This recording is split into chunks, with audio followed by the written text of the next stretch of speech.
Hello and welcome. I'm glad to see everybody here tonight. So if you are not familiar with Lake Superior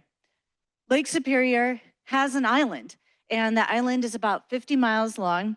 It's about 9 miles wide at its widest point. And if you are familiar at all with this picture, here is the Isle Royale. It's actually closer to Canada. This is the Upper Peninsula of Minnesota, and over here to the left is Duluth. I wanted to give you a visual orientation because I'm really familiar with the Isle Royale. And one of the things that always happens to us whenever we're at the island is it feels like you're isolated. It feels like you're in the middle of nowhere. And yet this is one of those situations that while the island is very isolated, it is very leaky. It is a very leaky island. So if you want to get to the island, you can either take a boat, and the boat rides take anywhere from 2 to 6 hours, depending on where you depart from. You could also take a seaplane, but that's a little bit more expensive. And so the orange lines here and the red lines here are showing us the seaplane. Either way, getting to the island is a bit of an ordeal. It's not unusual to have your boat delayed. It's not unusual to have your plane delayed getting to the island, or for the unfortunate souls who were hoping to get home, to be delayed and stuck at the island until you can leave. Weather is a huge issue.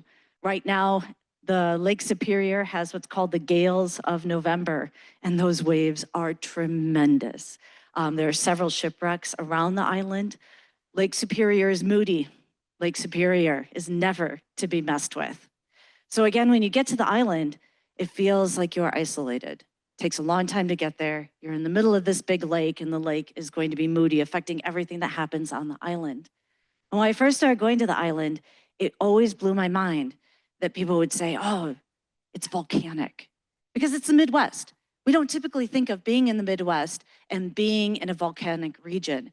And so I wanted to show you this image because this image has been very helpful to me to understand the geology, the history behind the Isle Royale. And so this is showing us some of how North America was formed. When our continent was being formed, the Isle Royale was being formed, and those volcanic ridges are still there. And that's part of what I think draws people to the island, is this long historical connection. When you are there, it's like you can feel the billions of years in the rock. Now, of course, the volcanic rock also means that there are lots of minerals like copper, and things that have attracted people over the years. So there's Isle Royale, purple identifying that volcanic rock. It's also composed of sedimentary rock as well. This picture I love as well because it is a cross section of Lake Superior. What we are seeing are those layers of volcanic rock and the sedimentary rock, and how those layers have been pushed and forced. On the Isle Royale, these layers give us ridges, and those ridges are the same types of ridges that we see in the Keweenaw Peninsula of the UP that I was showing earlier. We also get some of those ridges over here in Thunder Bay in Canada. So we have this connection when we are at the Isle Royale through the geology, though big body of water separating you from those other places. Now I wanted to show you those that cross section so you would have a better understanding of the ridges. This is a topographic map of the island, and on the right-hand side, the east side of the island, we can see the intensity of those ridges. The east side of the island tends to have thinner soils, tends to be a lot rockier, and those ridges, I wish I could give you the feel of what it's like to try to hike up one and then down, and then up the next one and down. It is incredibly intense. There's a lot of elevation gained and lost just trying to traverse any of these red trails that go across the island. All of the little red dots here are the major hiking trails. So now that I've pointed out the east side of the island and really drawn your attention to those ridges, I want to bring you over to the west side. The west side of the island has a very different feel.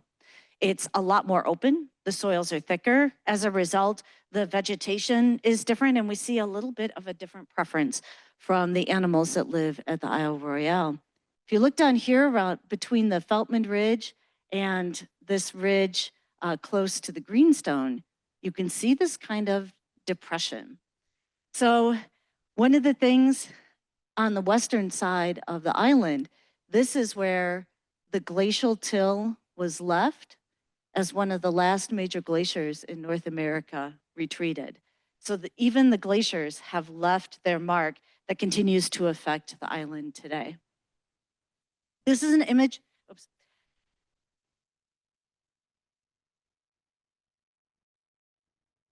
I'm going to take you to the Greenstone Ridge, right about this location.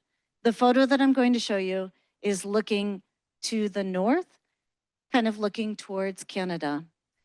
So I'm standing on the Greenstone Ridge off to the side here on the right. And I first want to bring your eye to the far distant horizon. These are the ridges of Canada. So from the ridge of Isle Royale, you can see a little bit on a clear day, the Canadian border. If you start to move your eyes from that Canadian ridge, you will start to see the outcroppings of some of those ridges. Lake Superior has filled in where a lot of those volcanic ridges are. And then the intense height in the middle of the island is why we don't have more of this filling in throughout the entire island. Now, this picture was taken in spring, so I don't want you to get a misconception here. The colors do not indicate the ridges. Now, there are some pretty steep ridges in this area.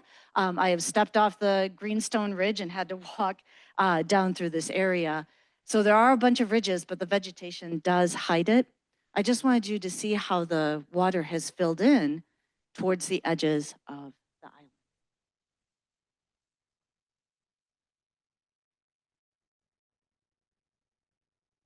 Here we see our last major ice sheet that covered North America. Right over here would be the Isle Royale. So as this glacier retreated, that grinding, that glacial movement left an effect on the island. Here we have a picture of a glacial groove. Ground out into the stone is this smooth, wonderful groove from the glaciers retreating. And I just love the fact that when you're hiking along, you can see these types of features. First few times I went to the island, I didn't know all of this. You get very overwhelmed very quickly. But as you return and you learn more, you start to see these subtle details. So it's weird to start talking about all the rocks, right? We're here for moose, we're here for wolves, we're here for all of the drama. I know you're here to see the bloody bones. Don't worry, I've got those for you. But we can't understand anything at the island without understanding the history, without understanding the rocks, without understanding the literal foundation of the soils, the soil microbial ecosystems that give us the plants that give us the insects and the critters and the everything else. So while the rocks don't initially feel dramatic, when you start to think about the weight of a glacier and you start to feel all of that grinding and you see that evidence that persists in the rock, the dramatic relationship is there. It just happens at a time frame that you and I don't live through. It happens in a much, much longer time frame. So I don't want to ignore the fact that the island has experienced human disturbance. The island has been experiencing humans for as long as humans have been in North America. So the First Nations would come to the island, whether for hunting or for resources. And then more recently, Europeans would come to the island.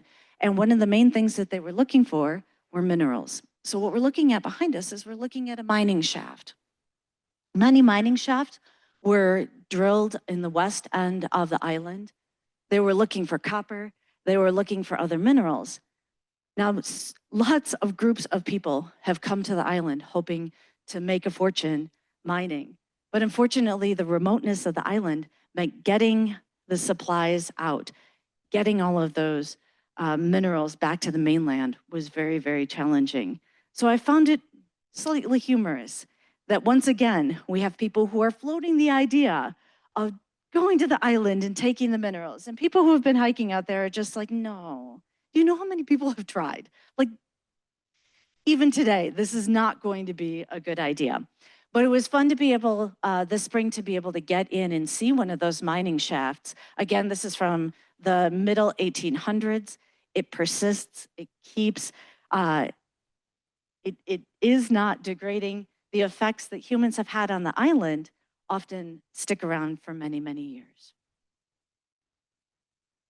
So the human disturbance that I enjoy the most, and we have benefited from the most, I would argue, is the research that has been taking place at the island since the 1950s. Since the 1950s, researchers have been looking at the relationship between the wolves and the moose.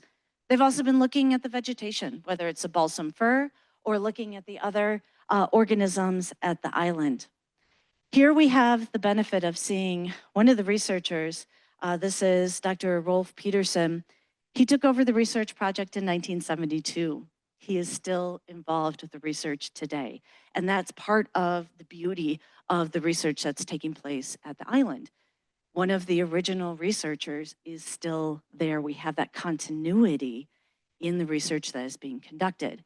The other people that we see in this image is our next generation of researchers who have been taking over, Dr. Sarah Hoy on the right and Dr. John Vucetich on the right, or Dr.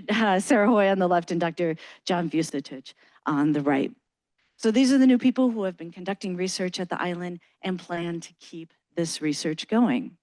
Now, you don't get to do this type of research without a whole lot of help. And this is where the Citizen Science Project, the Moose Watch Project, comes in. It's a citizen science project that has been taking place for 30 years. This is essentially what it is. Get groups of 6 or 7 volunteers together, people who have some backpacking experience but may know nothing about moose. Throw them together in a group, send them out into the backcountry for 7 days. Keep your fingers crossed that they find lots of moose bones and bring them back to you as researchers. And so people have been doing this for 30 years. They have been getting together in these groups with strangers and going out into the backcountry with the main goal of looking for moose bones. Last year was the first time I joined the Moose Watch volunteer project, and I loved it so much that I went back for 2 more sessions this year. So I spent a total of 14 days in the backcountry looking for moose bones at the island. I wanted to show you this map. This is a map of the West End. In the spring, the volunteer groups only stay on the west end of the island. And so these were all of the routes that all of the groups had taken. My particular group has this patch of red lines up here, and then we moved down and did this patch of red lines closer to the North Shore. So we covered quite a bit of distance this spring. And one of the things that I love about the Moose Watch experience is that you get this intense immersion in the ecosystem. And you've got some time to be able to really observe, pay attention, and think about this area that you get to be a part of. At least when I say you get some time to think about it, it's only when you only get time to think about it when you're not trying to fall in or get injured in any way, because it is a bit of a struggle. So I wanted to show you this picture, and I want to pull your eyes beyond our leader here. I want you to focus in on the dense vegetation behind him. So one of the things that's very challenging is moving through this dense vegetation. I found myself repeatedly starting to think about the ecosystem from the moose's point of view. How did they move through this? This is their world. They're big animals. How do the wolves interact and move through this environment? So as we move through, one of the things that we do is we tend to find the moose trails. We find where they have walked.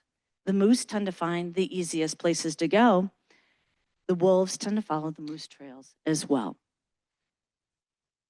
We are in a cedar grove.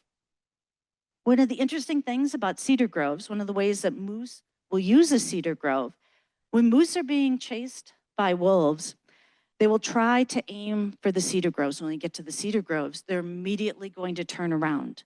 The reason why they do this is because the cedar groves will give their hind haunches some protection. Wolves want to attack and latch on to the hind haunches. If they can latch on to the hind limbs, if they can latch on to their behind, they have a good chance of pulling a moose down. So moose run into these cedar groves and they turn around. And then they've got their weapons. They've got their front legs ready to start slashing and kicking. And this is actually a really effective way to fight off the wolves. It's not unusual for wolves to have broken bones, bruises, and when the researchers find the wolf skeletons later, they see the evidence of how the moose were able to fight off a wolf attack. So we can look at this vegetation and go, oh my gosh, how are we going to get through this? But this is their world. They know how to use all the parts of the ecosystem and the environment. In this picture, I first want to pull your eyes to the ridge at the back. I'm going to keep bringing you back to this reminder of the ridges on the island and how much those ridges affect everything else and the entire ecosystem at the island. So we have the ridges in the background. It's a little smoky in this picture because this year we had the Canadian wildfires, and anytime there was a northern breeze, all that smoke was coming down to us. Now you can start to look at all of the ferns. These ferns are about waist high. If you look closely, you're going to see the 5 people, many of which were sitting down when we took a break on one of our hikes. When you look at these ferns and start to think about how tall and thick they are, now we got to look at this from the point of view of a wolf. The moose have no problems walking through this. They actually get through it a lot easier than we do.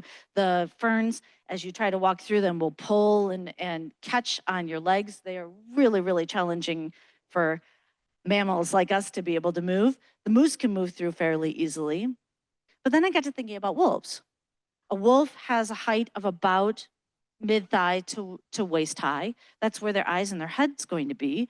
And if I'm having a hard time plowing my hips through this, how are they getting through? And so the only way that the wolves are really going to be able to make it through this kind of dense vegetation is to use those moose trails. So we keep seeing this back and forth, this interdependence between the organisms at the Isle Royale. Now, if we think about something like the snowshoe hare, they can hide pretty easily underneath of this. When we were sitting here, we heard a barred owl start to call. It did get me wondering, how are they seeing anybody down here? They can't see the squirrels, they can't see the bunnies, they can't see the mice. How are they seeing any of their prey and able to get to any of their prey?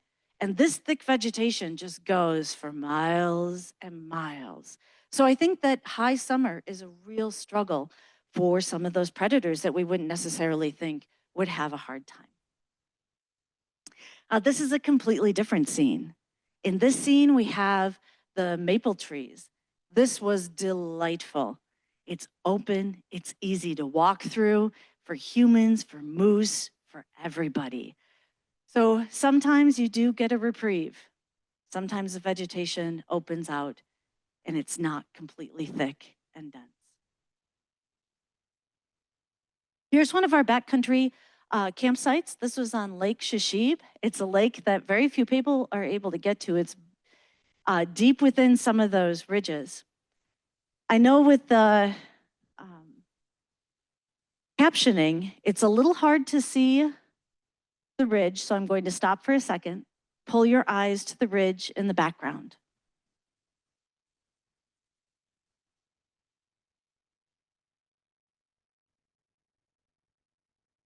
I apologize, I was hoping those were going to go away. In between,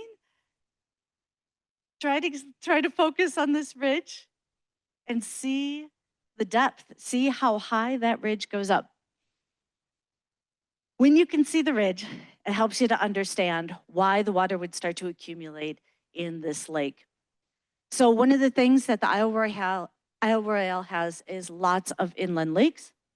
The inland lakes are very diverse aquatic ecosystems. On this particular lake, there were 2 noisy loons that were talking every day, all day, and all night long. This lake is a favorite by moose. Unfortunately, this year, there were no moose, none whatsoever. And that was a little bit of a disappointment because being so far into the thick of the backcountry, we had hoped that we would see some moose at this lake. Typically, this is a lake that has a lot of moose. Now, while we were here, I actually started to think about the island in winter. the Isle Royale can get 100 to 200 inches of snow. These lakes, the rivers and creeks are going to freeze over. When they freeze over, they become highways. It's easier for moose and wolves to be able to travel. This lake is also in one of the densest wolf territories for the history that the wolves have been studied at the island since the 1950s. There has always been wolf packs occupying this area.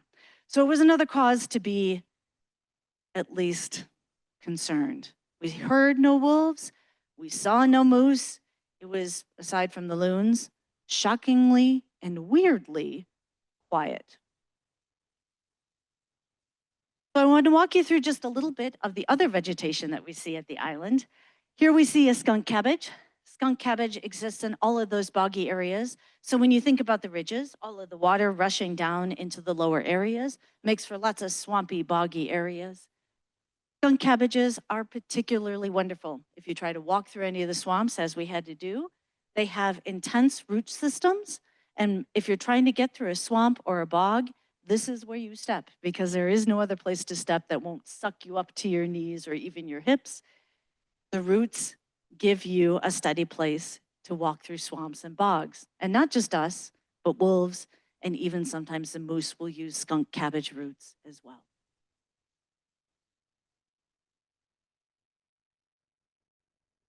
Here we have a picture of pitcher plants. These are one of the many carnivorous plants that exist at the island. Behind, you can just start to see some of the sphagnum moss. Those boggy, swampy areas, though they're unfortunate to walk through, are a wonderful habitat. At the island, there is the highest diversity of lichen outside of Alaska.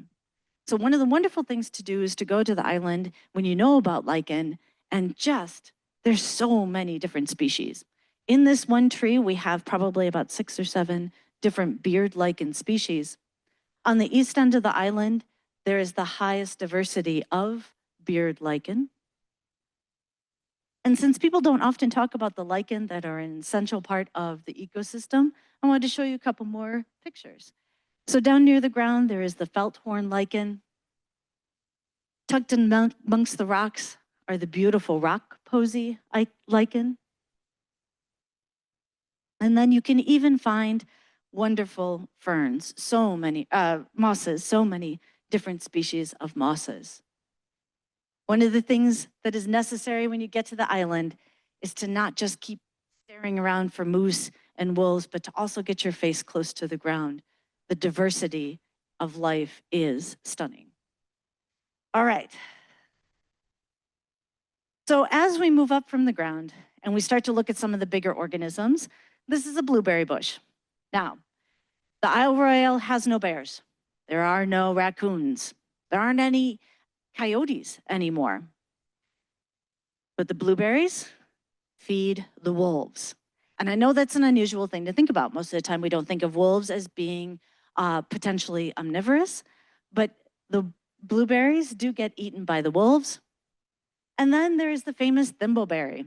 The wolves don't seem to eat the thimbleberry, but thimbleberries are delicious. And this is one of the best things about going to the island in August. If you haven't tried a thimbleberry, it's like a strawberry and a raspberry had a baby.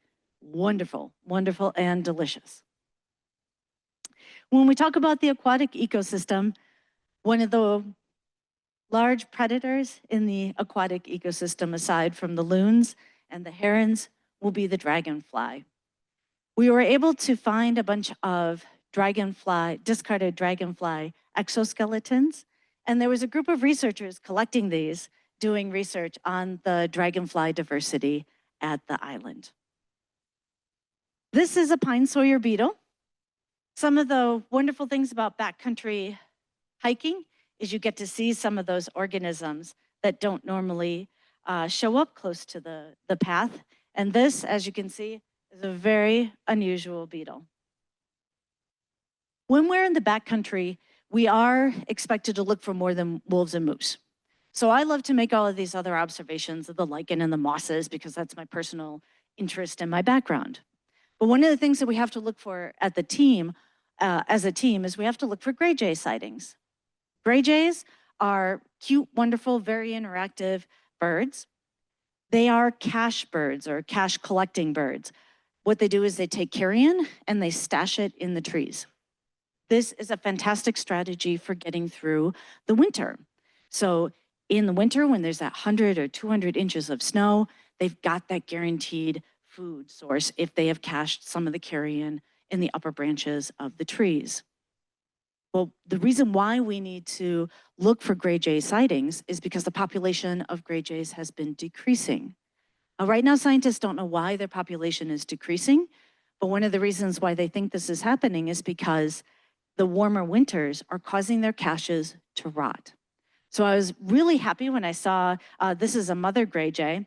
And the reason why she's got such a weird look on her face is because she has 2 teenage kids that she is trying to convince need to go and eat on their own. She is not going to feed them. And it was just hours of arguing to say, no, I am not going to feed you. I am not going, make your own cache. I could just feel her frustration. But it was really exciting to see her and to see that at least some of the birds are still persisting on the island. The other thing that we have to keep our eye open for are snowshoe hare. Snowshoe hare are eaten by wolves. The snowshoe hare have been decreasing in population as well, and that's because of the wolves. So anytime we see a snowshoe hare, we record where we found it and keep track of that data. Now, the exciting thing that we have been keeping track of and we make note of are the beaver. The beaver are wonderful ecosystem engineers. The beaver at the island have been increasing in numbers for many years. There is a land survey of the island taken in the 1930s, and they found 12 beaver ponds. That little piece of information still sticks with me as like, I can't believe there were that few, because at the island now, there are easily hundreds of beaver ponds. So this is a photo I took in 2019, and I was standing on the path of looking at this immensely intense beaver dam. And this one has been there for many, many years. It's a beaver dam that's still actively maintained. And even the park district will step in and help with some of the maintenance because of its proximity to the trail. But I wanted to bring your attention not just to the pond that is formed behind it. Obviously, this is now an aquatic ecosystem, the dragonfly, the loons, the fish. Beaver are capable of doing some intense ecosystem engineering. So yes, they create the ponds, but it's important to recognize that the beaver are also going to be affecting a much larger area. So we get some of those swamps, we get some of those boggy areas, and sometimes the boggy areas beyond the beaver pond are so much larger than the actual beaver pond itself. Have I walked several miles trying to avoid them? Yes, I have. Sometimes it's impossible to avoid all of the area that is affected by the beaver ponds. So the beaver dams are very sturdy. Here we see my team, and then soon to be me, walking across the beaver dam. These, even when the beaver ponds have been abandoned, their dams are still very sturdy and persist for many years. In the spring, we were on the north side of the island, and we were using GPS maps. And GPS maps are wonderful. They can give you this fine grain, where's the river, what's the topography. You can even get, with some of the GPS maps, the different vegetation. Is it mostly fir? Is it cedar? Is it maple? So you can plan your route when you're looking for your moose bones. So we were walking along, and all of a sudden, we come to this. This picture does not do this beaver dam justice. It's about 15 to 20 feet tall. It's built in between 2 ridges. And I couldn't quite capture, I really tried, I couldn't quite capture how far that pond went. Imagine twice this room, just a smooth beaver pond littered with trees that are starting to die. So we crossed across this beaver pond, and then we walk a little bit further, and we're walking along this ridge, and this ridge is about 20 feet down to what should have been a creek. And as we walk along, we start to see another beaver dam with another great big huge pond. So this wasn't just a single family home. No, no, no. This was the development, fast and happening, and everybody wants to be a part of this condo. And because it wasn't showing up on the GPS maps, we estimated that this pond and this whole condominium of beavers was probably about 3 to 5 years old, so a very recent development. And we make note of this because I guarantee that there are going to be moose watch teams coming out here next year, and they're going to need to know you got a lot of miles to walk if you're going to be avoiding all of these beaver ponds because it's just impassable. We had this narrow little ridge that we could walk along, and just keeping our fingers crossed, luckily it did continue and we didn't have to turn around and try and find a way around these beaver ponds. Now, one of the things that can happen to the island is the island can get connected to the mainland. Remember earlier I said that the island is isolated but leaky. And so when this ice bridge forms between Canada and the island, you can get some interactions. I'm going to take you to the north shore of the island on the west end, right about here. So in this image, I first want you to peer over the edge as much as you can. Down where it's lighter, you can start to see this is the shallow part of Lake Superior, where it's coming up close to the cliffs that we're sitting on. These cliffs are about maybe 100 feet high. It's kind of hard to capture in a photo, so hopefully you're starting to feel a little bit of that depth if you focus down here towards the bottom of the picture. Now lift your eyes towards the shoreline. This is Canada. We stopped for lunch here at this ridge, and I was very excited to get to the North Shore and to get to this part of the island because I really wanted to spend some time thinking about this particular distance. It's 13 miles from the island to Canada, and I knew about the ice bridge, and I knew that both wolves and moose had crossed this distance to get to the island. So I first started thinking about the moose. If you're a moose in Canada, my first question is, why would you leave? It's Canada, there's lots of food. And so I got to thinking about moose, and maybe you're a moose and you've had it. There's a lot of other moose around you, and moose like to be alone. They're not like deer, they don't hang out in big herds. They really want to be alone. And so maybe you've got a lot of other moose around you and you're like, I can't take it. I gotta get out of here. Maybe you're a moose in Canada and there's just too many wolves and you're sick of the predators. The predators have been putting pressure on you. They test you every month because that's what wolves do. Wolves test moose every month. They're like, hey, how you feeling? Are you weak? Are you food? And the moose is like, no, I'm healthy. Leave me alone. And the wolves are like, okay, next month, should we do this again? So I can understand if you are a moose and you're like, these wolves and everybody's around me and you're standing on the Canadian edge and there's a strong southern breeze coming from the island, blowing all of those smells across this distance. And you got this great big nose, all of that wind, and you smell and you're like, wait a minute, I don't smell any other moose. Wait a minute, I don't smell any wolves. And so you make those steps. You step into the water, you start to feel the weightlessness as you get deeper and deeper. And then you start swimming and you're like, all right, let's do this. And then you get to the island. You give that great big shake and you look around and you're like, oh, balsam fir and browse in every direction. I could feel the joy of that moose that got to the island and was like, well, I would tell everybody, but then I'd have friends. So maybe I don't tell everybody and I just have a great time here at the island by myself. So now let's go back to that ice bridge. The ice bridge is formed, you're a wolf. Maybe there's too many other wolves in Canada. You've had it. Too much overpopulation. Mom and dad, I'm leaving the pack. I'm going out on my own. You're feeling the hunger, grumblies in your tummy. You're standing on the edge. You're looking over that ice. Strong southerly breeze bringing the smell of moose. And you're like, yeah, 13 miles to a wolf is nothing. They do 13 miles every day. So crossing the ice bridge, those two wolves in 1940, that would have been nothing. That would have been like a day hike to them. So they cross across, they get to the island, and they're like, yes, deliciousness, wonderful. Shh, don't tell anybody else.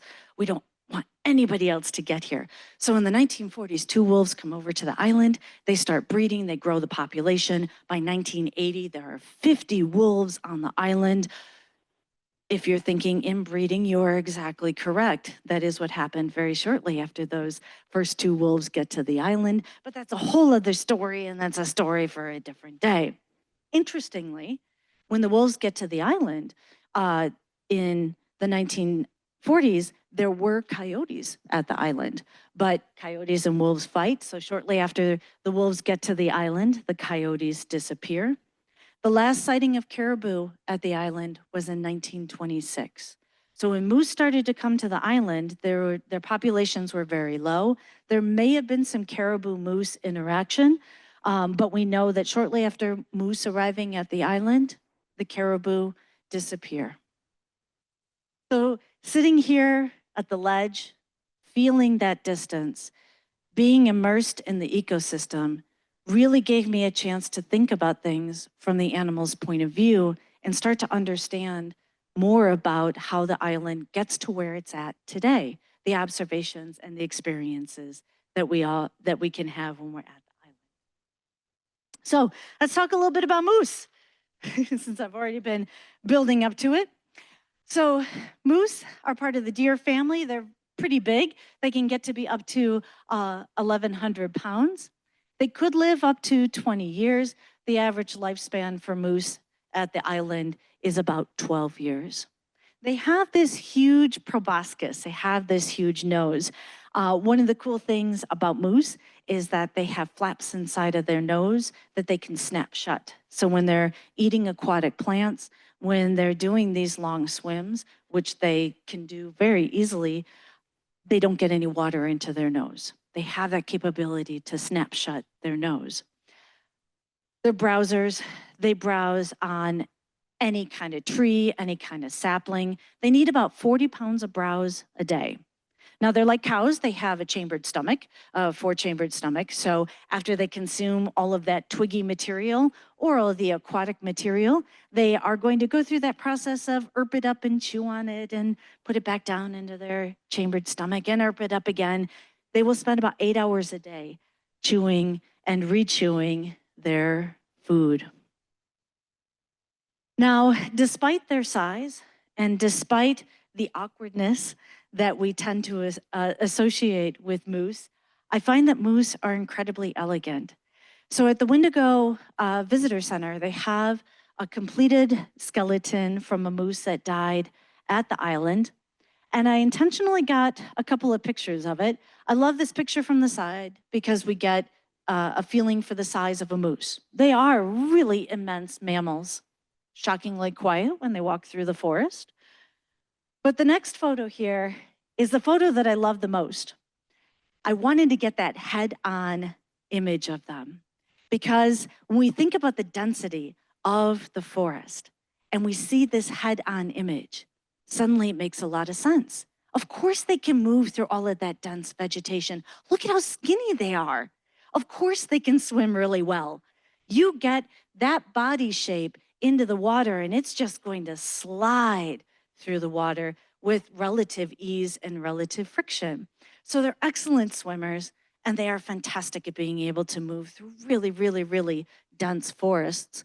The other thing that I'm always envious about when it comes to a moose is the length of their legs. Fallen trees are a nightmare. I pretty much just throw myself over and hope that gravity helps. They can walk through and make it look so easy and so elegant with those long legs. So while initially a moose can look very awkward, their elegance is stunning. So I have a quick video here that I took, and I took this before I left for the island. Our moose is right up here on the side of the road, and we're going to see this moose running.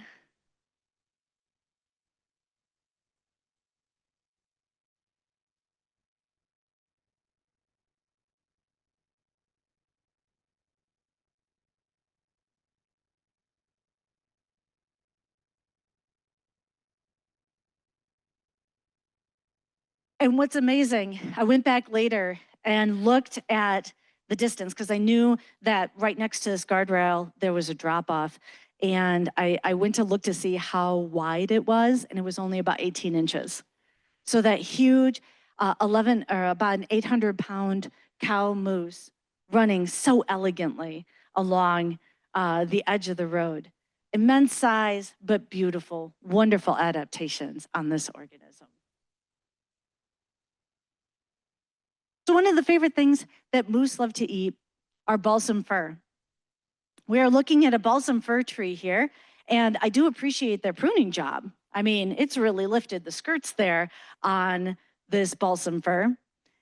Moose will browse as high as they possibly can reach on the balsam fir. And that's why we see this weirdness in the growth pattern of what should look like a traditional pine tree. The moose chew and chew and chew. Now, the amazing thing about this particular balsam fir is this top bit. It has managed to outgrow all of the moose browse. Now, one of the things that we hope will happen is that this balsam fir tree can reach reproductive maturity. It will start to make cones, and those cones will have seeds, potentially new balsam fir.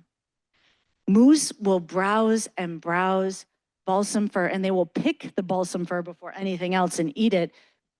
They will browse the balsam fir to the point where the trees can no longer survive. So on the left-hand side, we see a balsam tree that has escaped herbivory. And on the right-hand side, we see a poor balsam that might be 20 or 30 years old, but cannot escape the moose browse. It will never be able to produce cones. It will never be able to produce seeds or babies. They have to reach a certain height in order to start making cones and making babies. So this is really spooky to see from an ecosystem point of view. Because if we see a lot of these balsam fir that have, and when you're at the island, most of them look like this. They can't escape the browsing. They can't reach reproductive maturity. What you are looking at is a potential for an ecosystem collapse.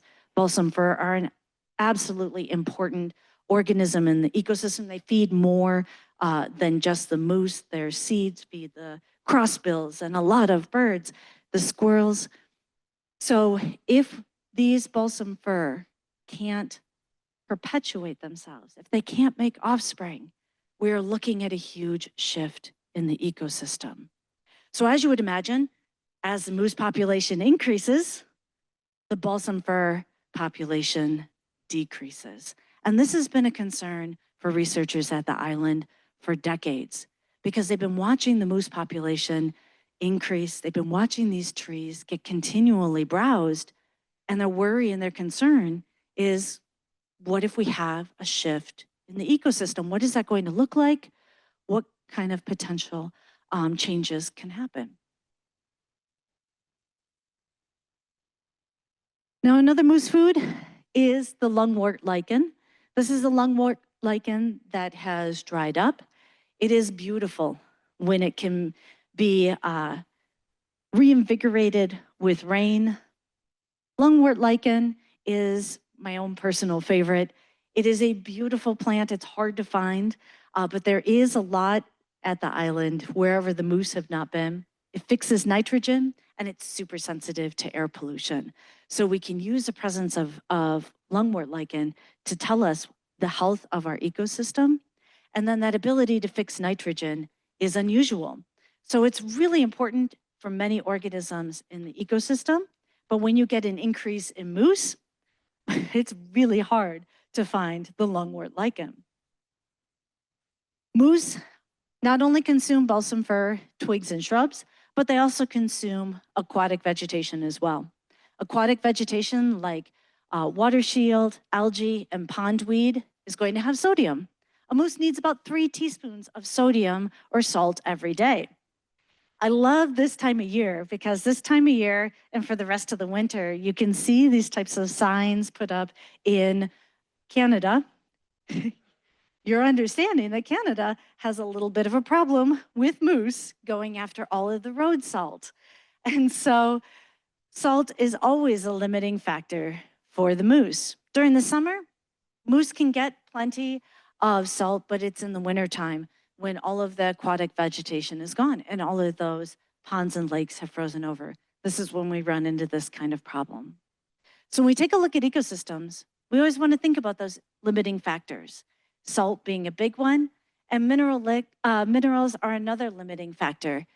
So at the island, there are several places that have what are called moose licks. These are the places where minerals have accumulated. And as you get closer to a moose lick, you're always going to find these really well-trodden trails.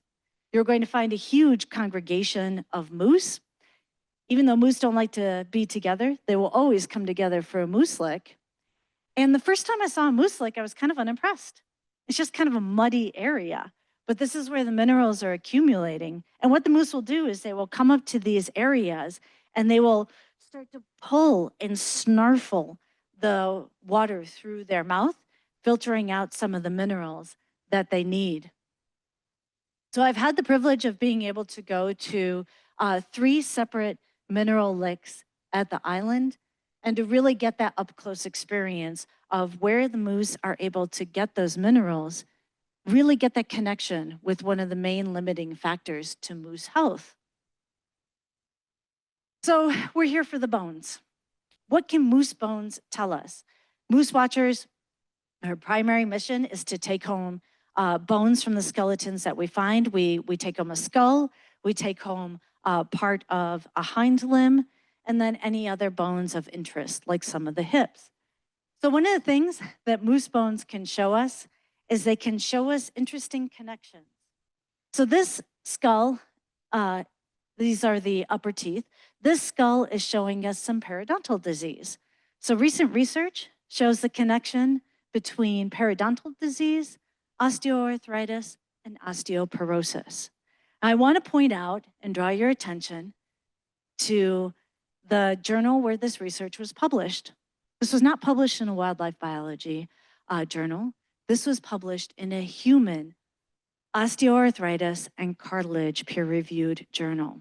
In other words, our observations of moose and the prevalence of periodontal disease, osteoarthritis, and osteoporosis, making those connections, is helping to inform humans. So a little plug, no, the dentist did not pay me to brush your teeth unless you want osteoarthritis or osteoporosis. So some of the other things that we look for is we do look for osteoarthritis, and I apologize, I can't actually have these spines with me. The spine on the left has beautiful vertebrae. Every vertebrae is smooth, no extra growths, no holes in the bones, and this poor spine from a moose on the right, so malformed. And maybe some of you who have trained eyes, you can start to see these extra growths, this extra osteoarthritis. This poor moose needed not just Advil, but some serious help and assistance. The spine is very, very, very riddled with osteoarthritis. Here we have a leg bone, and this leg bone, as you would imagine, should be straight. They don't fully know what caused the injury. All we have are the growths, the repair. And this is that reminder that whatever happens at the island, these animals have to cope with. They have to heal quickly. They have to keep moving. This poor moose was able to still capture some food. This wasn't the reason for its death, but you can imagine the kind of pain that it had, even though it had a way to try to fix whatever had happened to the bone. This was a terrible and very, very hard existence. This hip bone, I don't even want to look at it. This should be smooth. Any of you have seen a hip bone and know that acetabular fossa should be open and clear, and there should be a groove for the tendon to be able to come through. What had happened is where the femur bone, the hind limb bone interacts, this hip had so much osteoarthritis, it had popped the femur bone out, and the femur had started to grind a new hole, grind a new place to interact.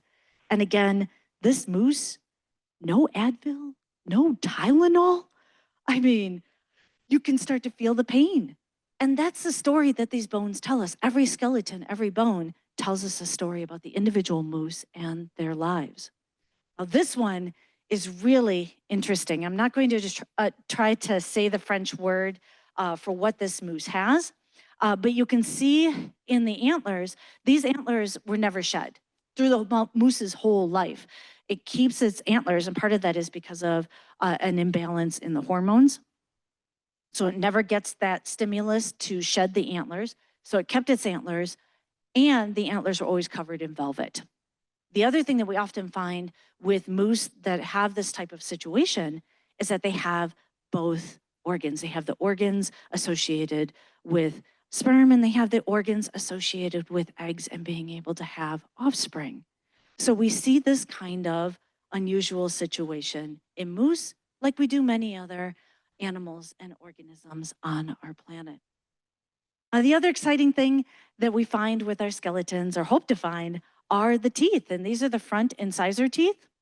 When you cut the incisor teeth in half, the incisors can tell you the age of a moose, similar to how you age trees with the rings. The other thing that these teeth have been used for is they were used to study mercury. So moose will store mercury that they have acquired from the environment in their teeth. So a researcher was interested, could we see in the moose teeth the effects of the Clean Air Act that went into effect in the 80s? And the answer was yes. By going back through the history, because they've been collecting bones since the 1950s, by going back through those teeth and every year taking a sample of teeth and looking for the prevalence of mercury, they could track the change of mercury. And after the 1980s, almost no mercury was found in the teeth. So moose can teach us a lot, not only about ourselves, but about changes in our larger world. I do want to spend a little bit of time talking about this particular moose. We came across this moose, and this moose was almost a complete skeleton. So that in and of itself was exciting. It was not a wolf kill because most of the bones were found together. They weren't drug off 100 or 200 yards away, the way that wolves would do when they kill a moose. But this skull in particular had antlers attached. And before I talk about the asymmetry, I first want to point out something that you may not have noticed. There is a deep groove right next to where these antlers attach. That deep groove forms whenever a moose is starting to get older and the testosterone levels are starting to decrease. So that was really interesting. Not only did this bull moose have its antlers attached, most of the time we don't find the antlers still attached, but it had that deep groove, so we knew that it was an older individual. But then the most obvious, that asymmetry in the antlers. That was an incredible and wonderful find. Now, whenever you find a skull, you have to drag it back with you. So I strapped this to my backpack and walked for several miles. I want to point out that asymmetry. I didn't quite appreciate it until it was strapped onto my back. You notice how one sticks straight out? My brain thought that they were both coming on either side, and every so often, clunk, clunk, so I would have to do these nice little like slide around trees. It was quite the nightmare to get this skull out of the forest, but I'm really glad I did. So when we got it back to camp and we talked to Dr. Peterson, he was really excited about this as well. There hasn't been a whole lot of research because we don't find this very often in moose specimens, but he did find some research out of Europe about the asymmetry in the antlers. And so he asked, he's like, okay, the right antler has the unusual formation. Show me the left hip. And we did bring back the hip bone. And the bottom, this is the right hip bone. Beautiful, smooth, no osteoarthritis. This is delightful. But look at that left hip. The asymmetry, the weirdness in those antlers seems to be correlated with osteoarthritis in the hip. And it's always the opposite hip that causes the asymmetry in the antlers. So his left hip, oh goodness, that is hugely painful. You can't even see where the femur was interacting, if it was even still in that area at all. So we still don't fully understand the situation. We just have this interesting correlation between osteoarthritis and the opposite hip and the malformation of the antlers. So we focused in on the plants. We've talked about limiting factors for moose. Now let's talk a little bit about the wolves. So the wolves first came over in 1940, like I mentioned earlier, and grew the population to 50 wolves. The wolves will test a moose every month, but they don't always make a kill. When they do make a kill, it is important to understand that the moose doesn't just feed the wolves. There are lots of scavengers like foxes and even some of the small rodents, the crows. Lots of other organisms are dependent on the wolf kills. So the wolves at the Isle Royale, their population numbers had grown for a while and decreased and grown and decreased, and we'd seen a fluctuation. But by 2014, 2015, they were down to about 3 individuals. The population was not perpetuating itself. Given the important impact that they have through their predation on the moose, the question was, are we going to allow the wolves to go extinct on the island, or are we going to do a reintroduction? So the decision was made to reintroduce the wolves. In the upper right-hand picture, we see the remaining pair that failed to be successful to create any pups. So they made the decision to do a reintroduction. They started reintroducing wolves in 2018. Part of the beauty of the reintroduction program, and what I want you to take away from this slide, is the diversity of wolves that they brought to the island. In other words, they were incredibly intentional in bringing wolves from multiple different packs to the island. They knew genetic diversity was important. They knew if they didn't pay attention to that and give the best chance to the wolves, the new wolves at the island, the best chance of being able to have genetic diversity, that we would be back in the same situation that we were in 2014 and 2015. So they reintroduced many wolves. Only one crossed the ice bridge and returned back to her home location. I do want to focus on, just for a second, the wolves from Michipicoten Island. Oh, I've been practicing that. I hate trying to say that island's name. So this is an island that is in Lake Superior as well. And this is a really interesting situation. You can see it's a little bit smaller. It too is pretty close to Ontario, Canada. So what the Canadian provincial parks had done is they had moved a group of caribou to that island. I'm not going to say the name of again. They moved a group of caribou there because the caribou were becoming endangered. And so they're like, we'll put them on this island. There's no other predators there. They should do okay. In 2013 and 14, that winter, wolves crossed the ice bridge to the island. Those wolves are standing on the other side. Smells like a lot of caribou. So they cross the island, they get to the island, and by 2018, the pack of wolves had consumed all of the caribou. They were subsisting on beaver at that point. So of course, moved the entire pack to the Isle Royale, the reintroduction program, the timing synced up perfectly. They were able to save that pack, move them to the Isle Royale. Those wolves were bigger. Interestingly, the wolves from Michipicoten Island, those wolves, that pack did not stay together. They started interbreeding with the other wolves that were brought to the island. And right now, from fecal matter DNA analysis, what they are seeing is that a majority of the pups that have been born have their DNA. So that is a little concerning, because are we potentially looking at all of the pups having genetic similarity to the pack pulled from the other island? So it'll be interesting to see how that changes and evolves over time, what might be happening with those new pups that have come to the island. But I want to return to the fact that those wolves on the other island were subsisting on beaver. Because remember I said earlier, one of the things that we're making note of is any changes that are happening to the beaver populations at the island. So in spring, the first skull that we found was a beaver skull.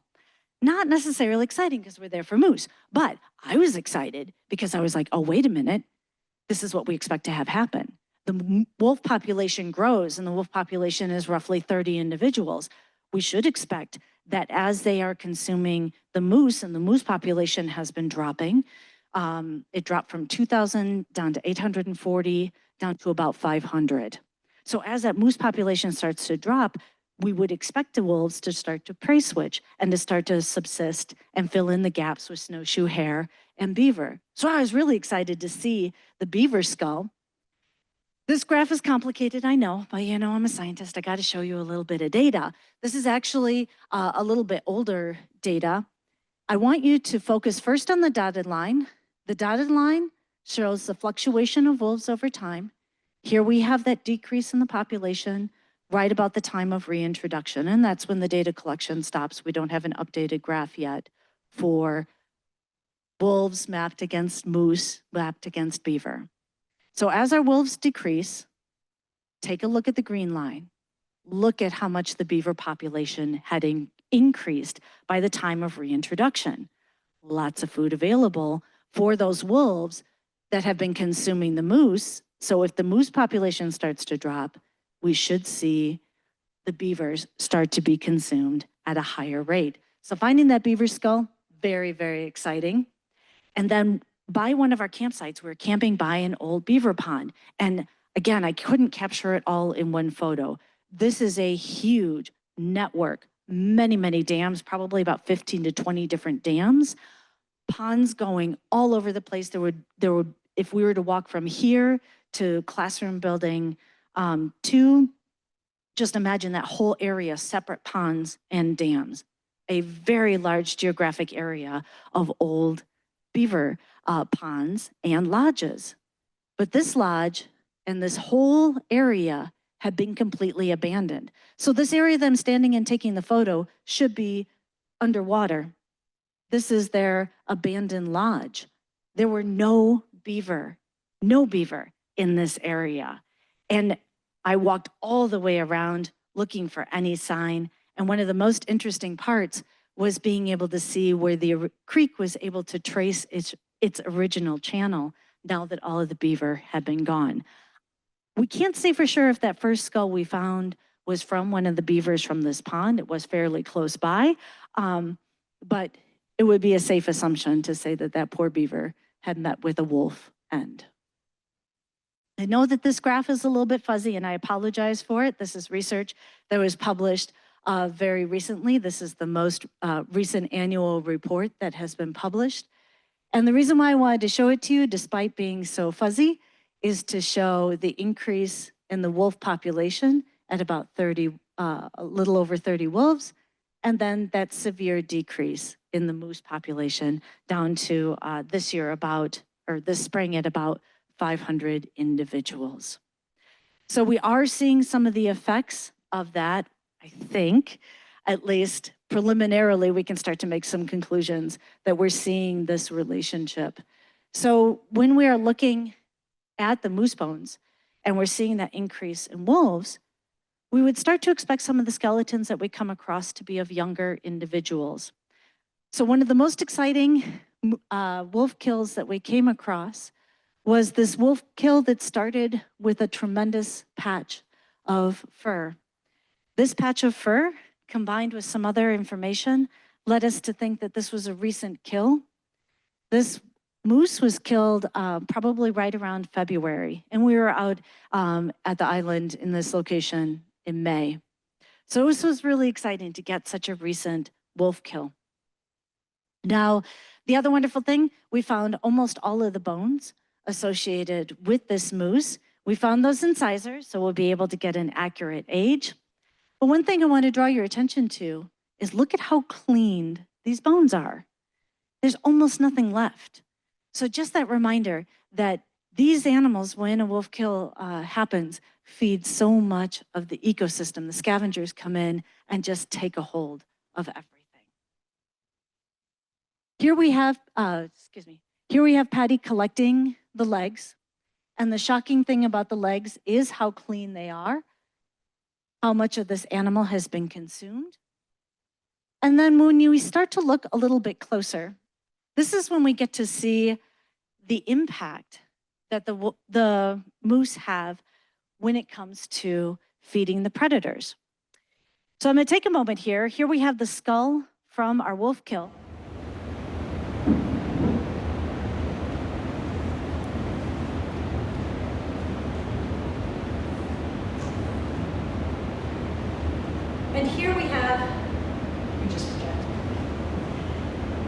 have a moose skull from a healthy individual that was not killed by wolves, and I wanted to show you how long this bone is for the proboscis. This is where the nose comes across. Now you can look and compare that to this individual. It's all gone. That's how hungry these wolves are. They're eating this bone, and as you leave, I encourage you to feel this bone. It is so intensely strong. Now, obviously, wolf jaws have the capability to chew through that bone, but I have never been so hungry that I would look at that firm bone and think, oh yeah, I'm gonna eat that. So when we looked closer at the skeleton, it just got worse. Yeah, beautiful acetabular fossa, no osteoarthritis. You were a young moose, you were never gonna have much osteoarthritis, we hope. Here along the edges, again, very firm bone, very tough bone. Couldn't believe how much of it was chewed and gone. And then we look along the ribs. This is how wolves chew. This is how hungry those wolves are, is when they kill and bring down a moose, they are going to chew everything. That is how hungry they are at the island. Now, it does give you a little bit of a shiver down your back, because obviously, this is a recent wolf kill. There's 30 wolves at the island. You start to look around in the woods, and you're like, don't worry, guys. I'm not going to eat it. This is, believe me, there's nothing left. So one of the things that we do when we get a fresher kill like this is we cut the femur.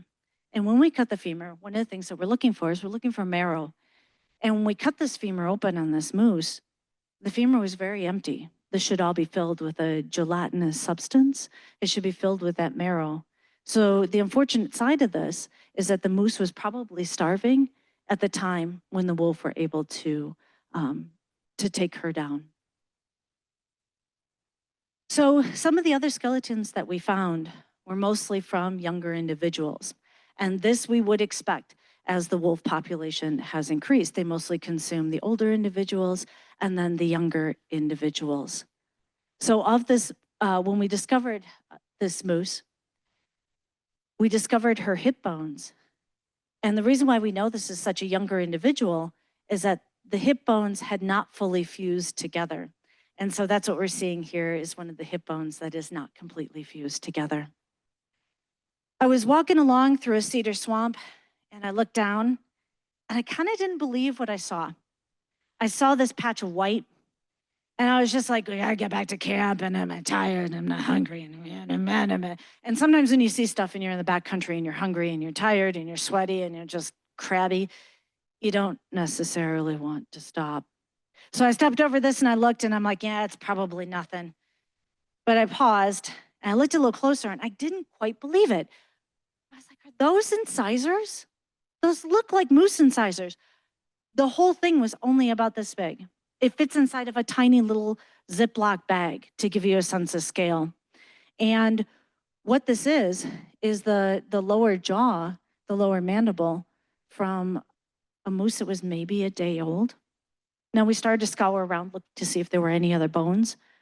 We saw were a couple of fragments. So again, this is how hungry they are. When they get a hold of a newborn, they eat everything. This is the only part that they couldn't eat or digest. It was a little heartbreaking. I'm not gonna lie, this one was a hard one to come across. We came across some fresher wolf scat. And the thing that I wanted to point out here is all of the bone fragments. Again, emphasizing how hungry those moose are at the island.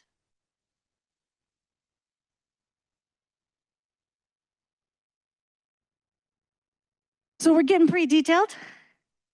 We need to take a step back, because while the predation of moose is a bit heartbreaking and sometimes hard to come across, this is happiness for the balsam fir trees. So if we take a look at the blue line, this blue line is recording and communicating all of those seed-bearing trees. This is the data showing us that the amount of trees that could perpetuate the balsam fir has been decreasing over time.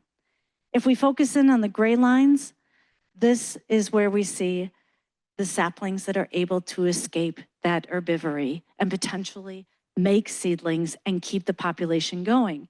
Now, this is research from 2016, 2017, so about 10 years ago. We would expect to see a new peak of these gray lines in the future years. So these are the things that we're hoping for and looking for in future Moose Watch expeditions, when we may not see a whole lot of skeletons, and we definitely won't see a whole lot of beaver or snowshoe hare. We might start to see the response in the trees, but only if we have our eyes trained and are focusing in on what those trees will look like. So we have another place that we can look for.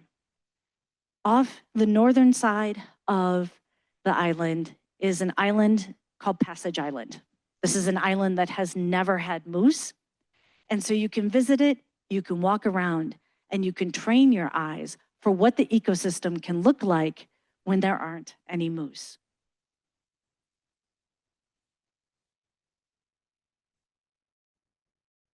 So in the future, I hope to return to see how the island changes, to see how these dramatic relationships play out.